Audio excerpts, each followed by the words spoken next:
DSR infrastructure కంపెనీలో రెండో రోజు ఐటీ రైడ్స్ కొనసాగుతున్నాయి. తెలంగాణ, ఏపీ, కర్ణాటకలో దాదాపు 30 చోట్ల తనిఖీలు చేస్తున్నారు అధికారులు. హైదరాబాద్ ఫిలిం నగర్ లో డిఎస్ఆర్ సంస్థ చేపట్టిన భారీ ప్రాజెక్టుపై ఆరా తీస్తున్నారు. డిఎస్ఆర్ తో పాటు అనుబంధ సంస్థల్లోనూ సోదాలు చేస్తున్నారు.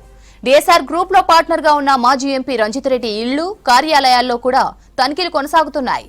ఏపీ లిక్కర్ కేసులో ఆరోపణలు ఎదుర్కొన్న శ్రీనివాస కన్స్ట్రక్షన్ కంపెనీలో కూడా సోదాలు కంటిన్యూ అవుతున్నాయి. డిఎస్ఆర్ కంపెనీలో శ్రీనివాస కన్స్ట్రక్షన్స్ ఎండీ వెంకటకృష్ణారెడ్డి కూడా పార్ట్నర్ గా ఉన్నారు. ఈ తనిఖీల్లో డిఎస్ఆర్ కంపెనీ ఇప్పటి వరకు 34 బడా ప్రాజెక్టులు నిర్మించినట్లు గుర్తించారు ఐటీ అధికారులు. 100 కోట్ల విలువైన భారీ ప్రాజెక్టుల నిర్మాణ పత్రాలను, ఆస్తుల పత్రాలను స్వాధీనం చేసుకున్నారు. డిఎస్ఆర్ ది వరల్డ్ ప్రాజెక్టు డాక్యుమెంట్లు స్వాధీనం చేసుకున్నారు. ప్రస్తుతం ఫిలిం నగర్ లో 14.45 ఎకరాల్లో 8 టవర్లు, 344 యూనిట్లలో భారీ ప్రాజెక్టు నిర్మిస్తోంది డిఎస్ఆర్. ఇందులో ఒక్కో ప్లాట్ 12 కోట్ల నుంచి 15 కోట్ల వరకు అమ్మకాలు చేస్తోంది. డిఎస్ఆర్ కంపెనీపై సోదాలకు సంబంధించి మరిన్ని డీటెయిల్స్ రాంప్రసాద్ అందిస్తారు. రాంప్రసాద్, హైదరాబాద్ తో పాటు తెలంగాణ, కర్ణాటక, ఆంధ్రప్రదేశ్ రాష్ట్రాల్లో అయితే ఏకకాలంలో 30 చోట్ల ఐటీ అధికారులు సోదాలు నిర్వహిస్తున్నారు. ఇటు డిఎస్ఆర్ కన్స్ట్రక్షన్స్, అదేవిధంగా డిఎస్ఆర్ ఇన్ఫ్రా సంస్థలకు సంబంధించినటువంటి సిఇఓలు, అదేవిధంగా పార్ట్నర్స్, అదేవిధంగా దానికి సంబంధించినటువంటి యజమానులకు సంబంధించినటువంటి ఇళ్లలో అయితే సోదాలు కొనసాగుతున్నాయి. ముఖ్యంగా హైదరాబాద్ వ్యాప్తంగా 10 ప్రాంతాల్లో అయితే ఏకకాలంలో కొనసాగుతున్నటువంటి సోదాలు నిన్న ఉదయం ప్రారంభం కావడం జరిగింది. నిన్న ఉదయం నుంచి కూడా కొనసాగుతున్నటువంటి సోదాలు అయితే ఈరోజు రెండవ రోజుకు చేరాయి. ఎందుకంటే ఇప్పటికే మనం చూస్తున్నాం హైదరాబాద్తో పాటు వివిధ రాష్ట్రాల్లో కూడా డిఎస్ఆర్ కన్స్ట్రక్షన్స్ అయితే చాలా రకాలైనటువంటి ప్రాజెక్టులు నిర్వహించడం జరిగింది. ఎందుకంటే మనం చూస్తున్నాం హైదరాబాద్లో కూడా ఇటు జిఎస్ఆర్ కన్స్ట్రక్షన్స్, అదేవిధంగా డిఎస్ఆర్ ఇన్ఫ్రా, అదేవిధంగా డిఎస్ఆర్ ఫార్చ్యూన్ తదితర సంస్థలన్నింటినీ కూడా డిఎస్ఆర్ కంపెనీ ఇటు కన్స్ట్రక్షన్ చేయడంతో పాటు ఇటు విక్రయాలు కూడా జరుపుతున్న క్రమంలో దీనికి సంబంధించినటువంటి పూర్తి లావాదేవీలపై అయితే ఐటీ అధికారులు ఇటు ఆరా తీస్తున్నటువంటి పరిస్థితి. గడిచిన 5 ఏళ్లలో ఇటు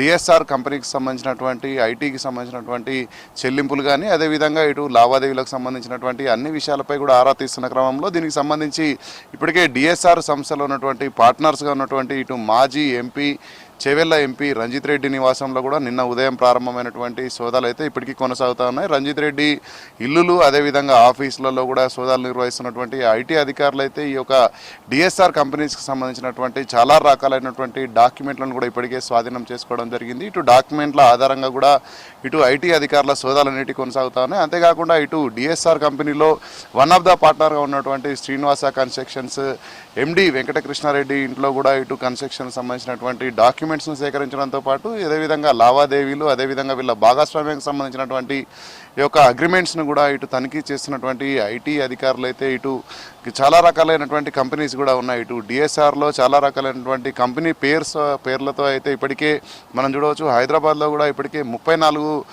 భారీ ప్రాజెక్టులను కూడా ఇటు డిఎస్ఆర్ కంపెనీ నిర్మించడం జరిగింది. అంతేకాకుండా ఇటీవల మనం చూస్తున్నాం ఫిలిం నగర్లో 14 ఎకరాల స్థలంలో అయితే ఇటు బిఎస్ఆర్ ద వరల్డ్ ప్రాజెక్ట్ని అయితే నిర్వహించబోతా ఉంది. ఈ ప్రాజెక్టుకు సంబంధించినటువంటి యొక్క వివరాలను కూడా ఇటు ఐటీ అధికారులు సేకరించడంతో పాటు దానికి సంబంధించినటువంటి ఇన్వెస్ట్మెంట్స్పై కూడా ఇటు పూర్తి స్థాయిలో ఆరా తీస్తున్నటువంటి పరిస్థితి. ఎందుకంటే ఇప్పుడు మనం చూస్తున్నాం డిఎస్ఆర్ వరల్డ్ ప్రాజెక్ట్ ఏదైతే ఉందో దానికి సంబంధించి అయితే 12 నుంచి 15 కోట్ల వరకు కూడా ఒక్కొక్క ఫ్లాట్ అమ్మకానికి ఇటు నిర్ణయం తీసుకున్న క్రమంలో దానికి సంబంధించినటువంటి లావాదేవీలు, దానికి సంబంధించినటువంటి ఇన్వెస్ట్మెంట్స్ అన్నిటిపై కూడా ఇటు ఐటీ అధికారులు సోదాలలో పూర్తి వివరాలను సేకరిస్తున్నటువంటి పరిస్థితి కొనసాగుతుంది. నిన్న ప్రారంభమైనటువంటి సోదాలు అయితే ఈరోజు కూడా కొనసాగుతూ ఉన్నాయి. అంతేకాకుండా దీనికి సంబంధించి ఏకకాలంలోనే ఇటు ఏపీ, తెలంగాణ, కర్ణాటక రాష్ట్రాలలో 30 ప్రాంతాలలో కూడా ఏదైతే అనుబంధంగా ఉన్నటువంటి సంస్థలలో కూడా తనిఖీలు అయితే ఐటీ అధికారులు నిర్వహిస్తున్న క్రమంలో దీనికి సంబంధించి ఇప్పటికే అధికారులకు కూడా ఇటు దీనికి సంబంధించినటువంటి సంస్థల ఎండీలు కానీ, అదేవిధంగా సిఇఓలు, అంతేకాకుండా